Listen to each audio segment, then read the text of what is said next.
يا ذاكر الأصحاب كن متأدبا واعرف عظيم منازل الأصحاب.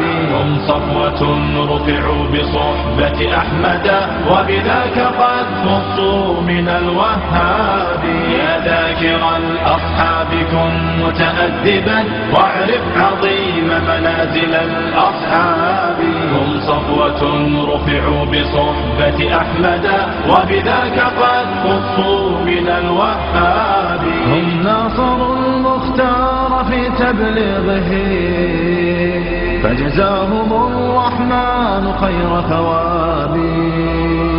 ما بال أهل الغي طال لسانهم وتجرؤوا ورموهم بسباب. سبوا خيار الخلق من لهم العلا ولهم مقام